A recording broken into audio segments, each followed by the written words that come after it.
Assalamualaikum warahmatullahi wabarakatuh. Alhamdulillah rabbil alamin. Allahumma shalli ala sayyidina Muhammad wa ala sayyidina Muhammad amma ba'du. Kaum muslimin dan muslimat yang dirahmati Allah Subhanahu wa taala. Kesempatan ini mengaji kitab Ihya Ulumuddin juz 5 pada Shahifah 192. Kitab Ihya Ulumuddin beserta syarahnya kitab Ihya Ulumuddin pengarang Imam Ghazali Hujjatul Islam. Juz 2, juz 5 dengan Shahifah 192.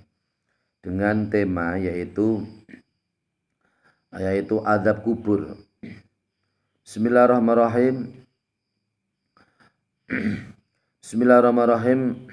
Qala Nabi sallallahu alaihi wasallam, al-mu'minu fi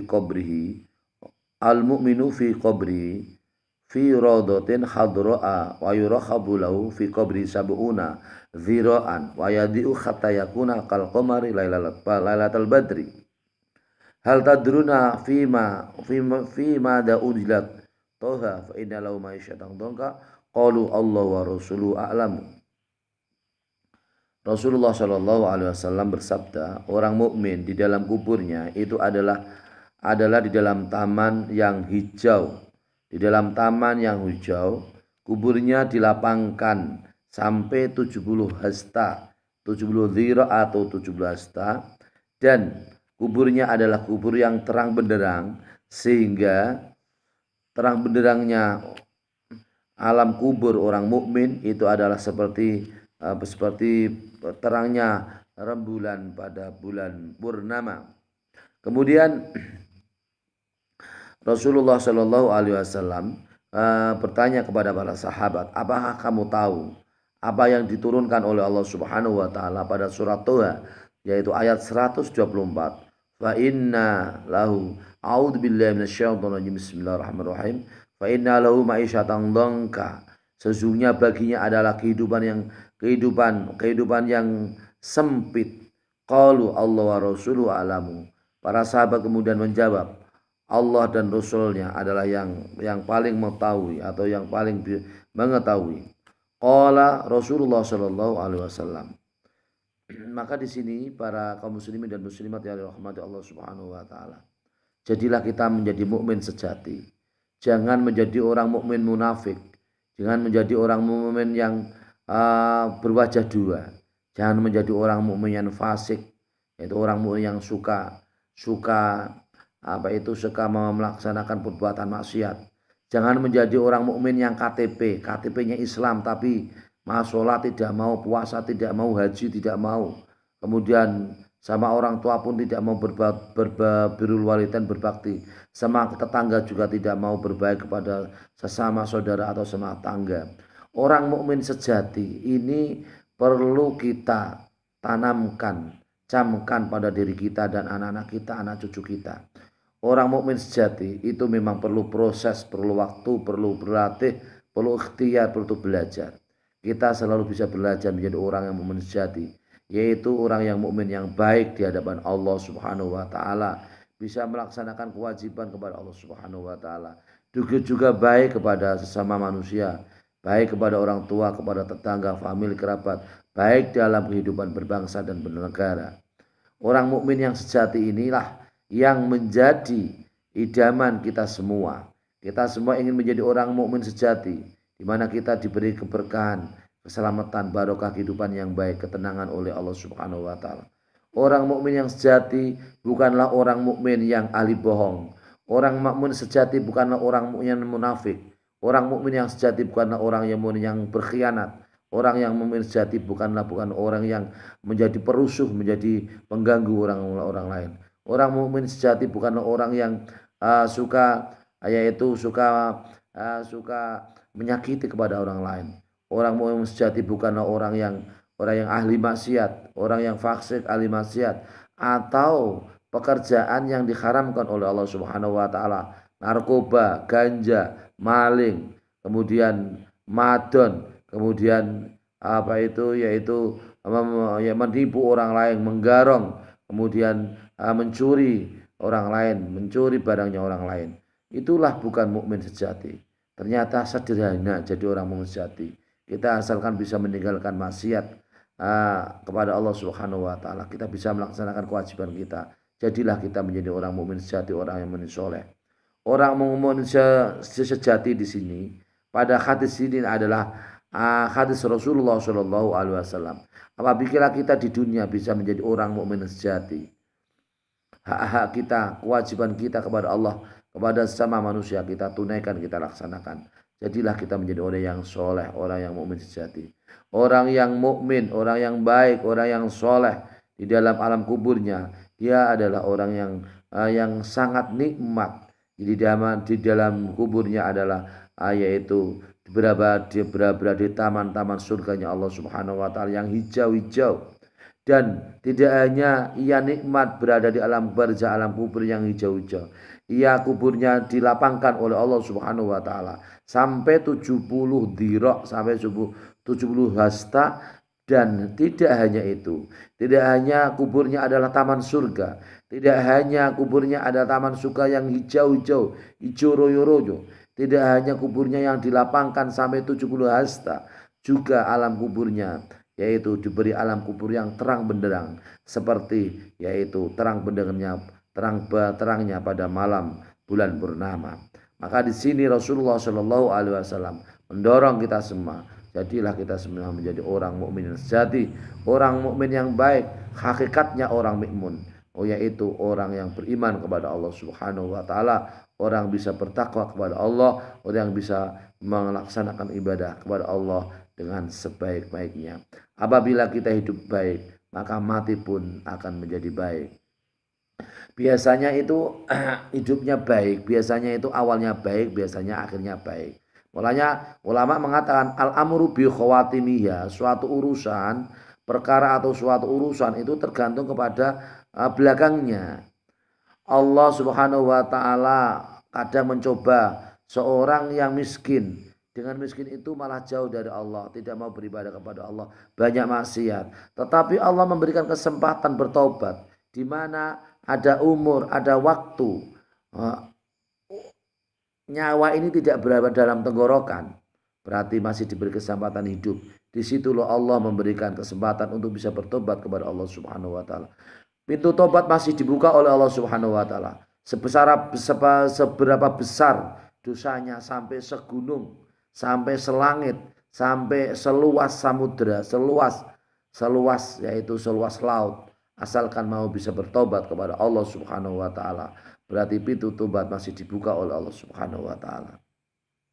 Jadi kalau kita orang Islam, ketika kita semua ini orang Islam yang ahli taat, maka lestarikan, budayakan, pertahankan, dan selalu kita kembangkan.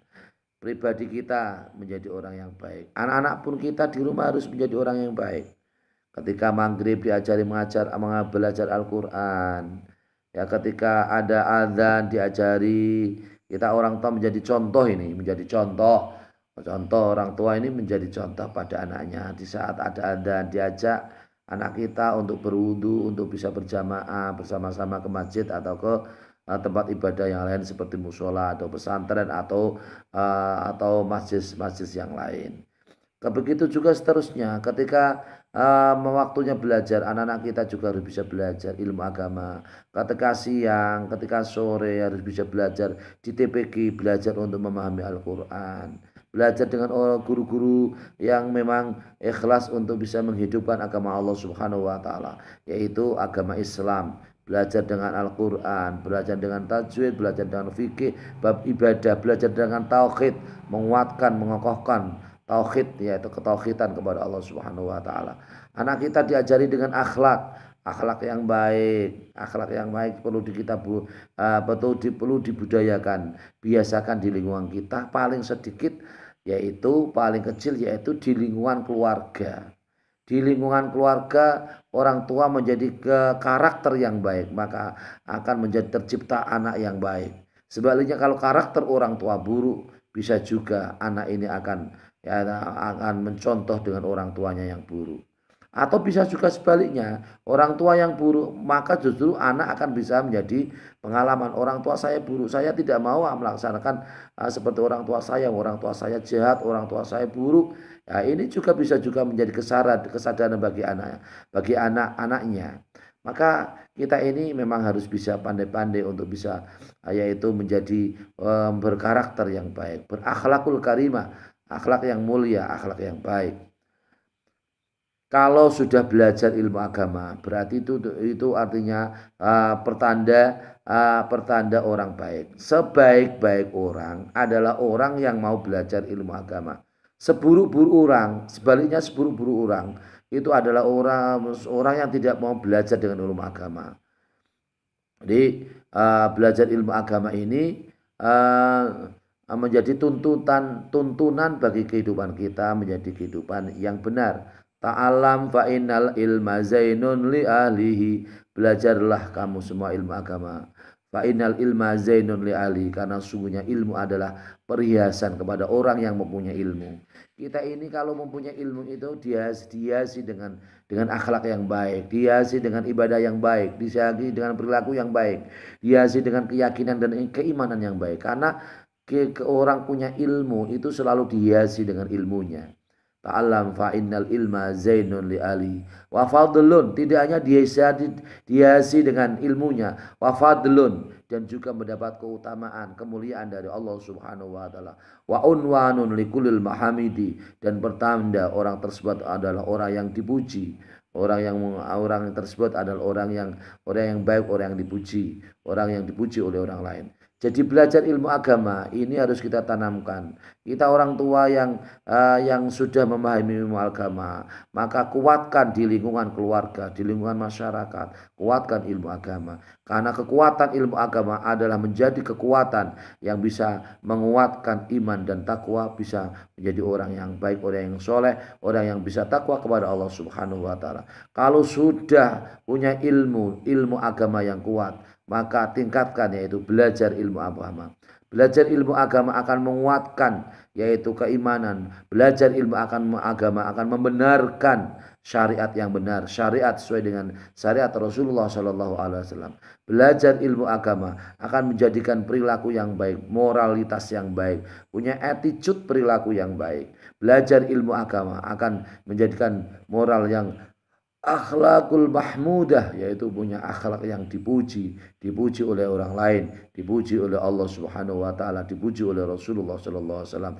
Ta'allam fa innal, dalam syair ulama disebutkan, ta'allam fa innal ilma zainun li alihi wa fadlun wa unwanun li kullil mahamiti. Terus di situ di syair disebutkan, tafaqquh fa innal fika afdalu qaidi.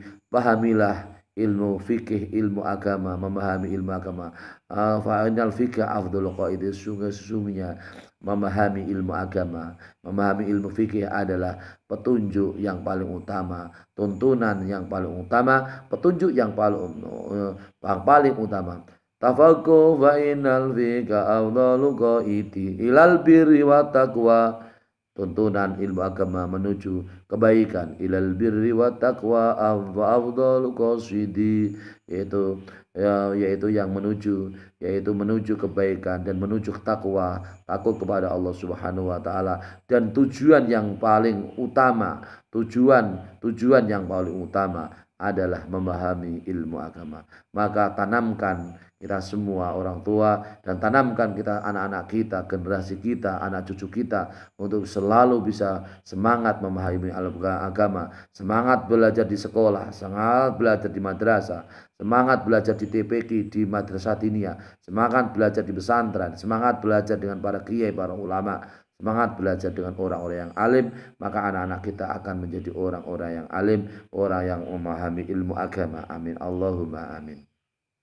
Bismillahirrahmanirrahim. Qala Rasulullah sallallahu alaihi wasallam.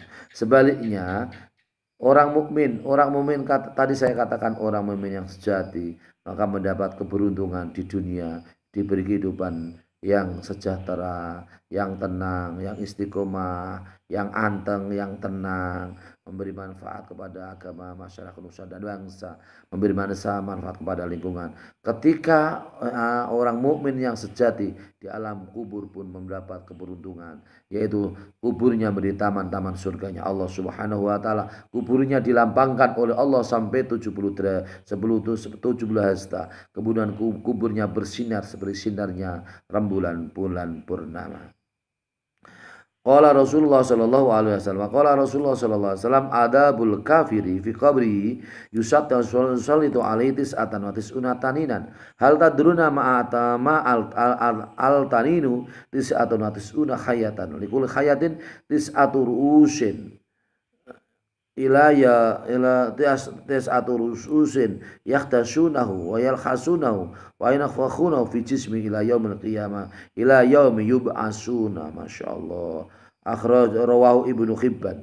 Hadis yang diriwayatkan oleh Imam Ibnu Hibban di sini. Rasulullah Shallallahu alaihi wasallam pada kitab Ikhya juz 5 halaman atau sahifah 190 192. Hadis yang diriwayatkan oleh Imam Ibnu Hibban bahwasanya orang sebaliknya orang di sini disebutkan azab atau siksanya orang yang kafir, orang yang tidak mau beriman kepada Allah, orang yang tidak mau beriman kepada Rasulullah Shallallahu Alaihi Wasallam, orang kafir yang tidak percaya dengan adanya Allah, tidak percaya dengan ketauhidan Allah, kekuasaan Allah, tidak percaya dengan Tuhan yang namanya Allah, tidak mau beribadah dengan sesuai dengan tuntunan sunnah Allah, sunnah Rasulullah Shallallahu Alaihi Wasallam, maka siksanya orang yang kafir di dalam kuburnya, orang kafir itu dikuasai oleh 99 tanin, yaitu 99 ular yang jumlahnya 99 selalu menyiksa di dalam alam kuburnya orang yang kafir. Masya Allah. Terus para sahabat bertanya, tanin itu apa ya Rasulullah?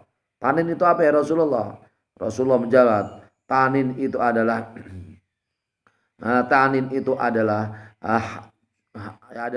ular di neraka, di alam kubur yang jumlahnya 99 ular, di mana setiap satu ular itu adalah 9 kepala. Masya Allah. Setiap satu ular itu mempunyai 9 kepala. Jumlahnya ular di alam kubur yang menyiksa kepada orang yang kafir jumlahnya 99.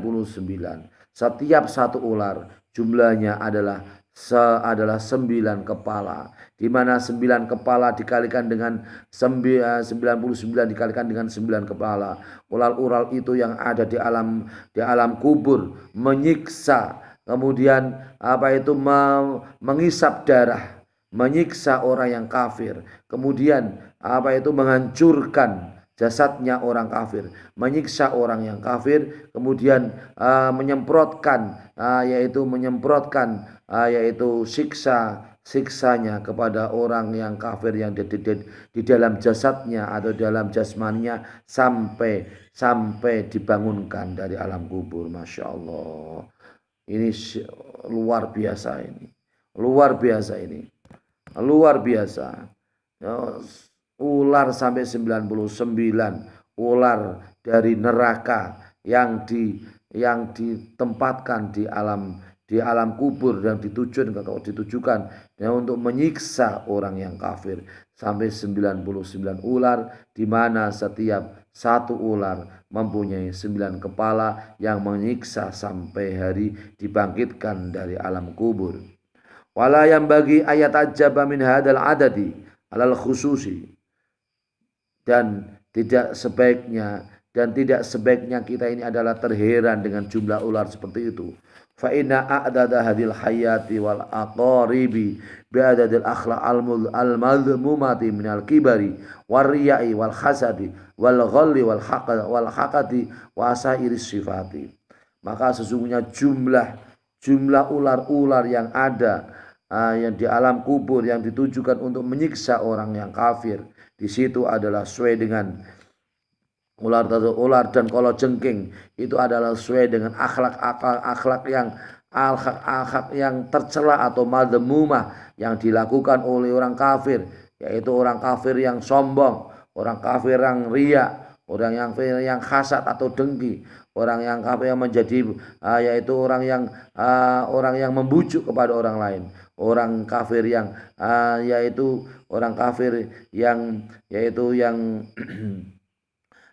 yang dengki kepada orang lain, dan sifat-sifat buruk yang lain. Itu sifat-sifat buruk yang ada pada orang kafir. Maka di situ di alam kubur akan menjadi ular-ular yang menyiksa sampai dibangkitkan dari alam kubur. Masya Allah, kita ini orang Islam ini harus hati-hati, maka jaga Islam kita supaya kita menjadi Islam yang sejati.